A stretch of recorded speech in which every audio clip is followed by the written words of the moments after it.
वेरूळच्या केव्जमध्ये जसं आपण सुंदर शिल्पकला, मोठे मोठे खांब, स्तंभ, हॉल, कोरीव काम, मोठ्या मोठ्या मूर्त्या, शिवलिंग, अनेक मंदिरे आणि असं बरंच काही पाहिलं, तसंच अजिंठा केव्जमध्येही आपल्याला पाहायला मिळतं. पण अजिंठामधल्या पहिल्या 2 केव्ज एकदम स्पेशल आहेत. तुम्हाला जर आठवत असेल तर शाळेत असताना आपल्या इतिहास भूगोलाच्या पुस्तकावर एक पेंटिंग होतं. येस, ते इथलंच. तर मला तेच म्हणायचं होतं की वेरूळच्या केव्जसारखंच इथेही आपण एक खतरनाक ॲडिशन पाहायला मिळते.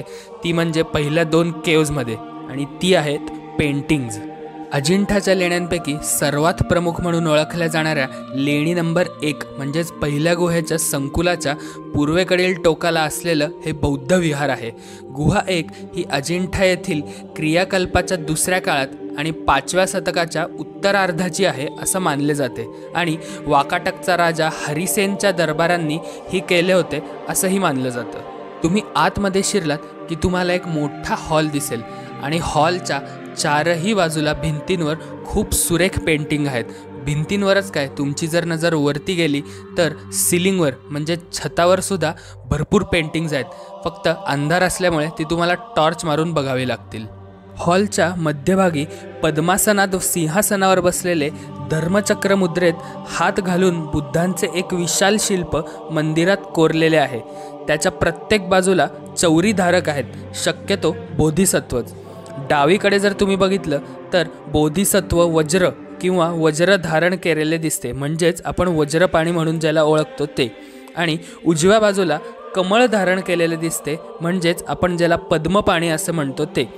धर्मचक्र किंवा कायद्याचे चाक उपासक आणि हरिणांनी लावलेले बुद्धांच्या सिंहासनाच्या खाली कोरलेले आहे.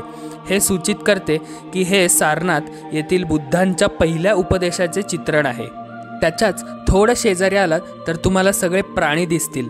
हे गुहेतील खांबाच्या राजधान्या आणि फलकांवर बुद्ध आणि स्तूपांचे चित्रण आहे, जिथे भक्त आणि इतर सेवकांनी लावलेले आहेत असे मानले जाते. इतर शिल्पकलेच्या सजावटींप्रमाणेच इथे तुम्ही प्राणी, मानव, अप्सरा आणि गंधर्व यांसारख्या गूढ प्राण्यांच्या आकृत्यांचा समावेश झालेलाही पाहू शकता. गुहेच्या दर्शनी भागावर घरगुती दृश्य आणि मिथुन जोडप्याची खूप सुंदर अशी कोरीवकाम आणि शिल्पकला म्हणजे आपण इथे म्हणू पेंटिंग आहे. फ्रीज पॅनलमध्येही तुम्ही हत्ती, सार्दुला, काही लढाऊ म्हशी अशा असंख्य प्राण्यांचे चित्रण बघू शकता. इथेच सिंहाचे डोके आणि शार्दुलासह दरवाजाजवळील प्राण्यांच्या कोरीवकामांनीही राजेशाही महत्त्व आहे असं त्या काळी मानलं जायचं, आणि आत्ताही काही विद्वानांद्वारे हा असा अर्थ लावला जातो. आता जाऊया केव्ह नंबर 2मध्ये.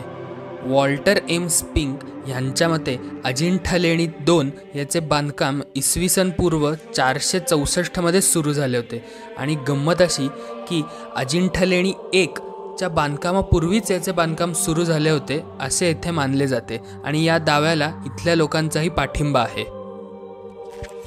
अजिंठा लेणीचा विकास घोड्याच्या बुटाच्या आकाराच्या उंच कड्याच्या मध्यापासून सुरुवात झालेली आहे, आणि नंतर तो दोन्ही बाजूनी हळूहळू वाढत गेला आहे असे मानले जाते. त्यामुळे लेणी 2ला लेणी 1 पेक्षा पूर्वीचे स्थान मिळालेले आहे.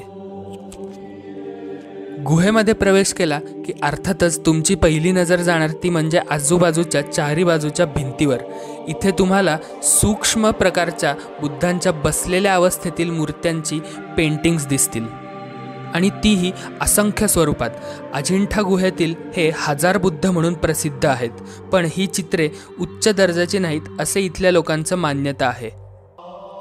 पण अँटी चेंबरमधील सिलिंग मेडेलियन डिझाईन हे उच्च दर्जाच्या अजिंठा पेंटिंगचे उदाहरण आहे इथले असं गाईड लोक आवर्जून सांगतात. पण याचाही मध्यवर्ती भाग हा कापलेलाच दिसतो.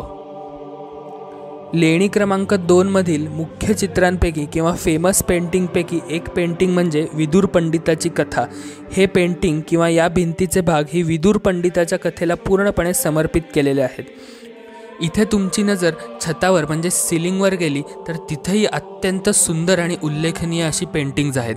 अजिंठा लेणीमधल्या चित्रकारांची आणखी एक खासियत म्हणजे त्यांचं सिलिंग मेडिलियन्स.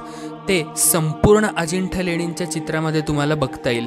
ते वेगवेगळ्या डिझाईन, रंग, पानं, फुलं आणि या सगळ्यांचा समावेश या डिझाईन्समध्ये होतो.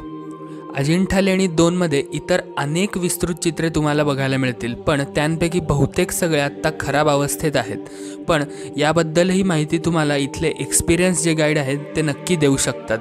इथे आल्यावर कुठली चित्र बघायची ही मी तुम्हाला यादी देतो, ती तुम्ही इथे आल्यावर तुमच्या गाईडला नक्की सांगा.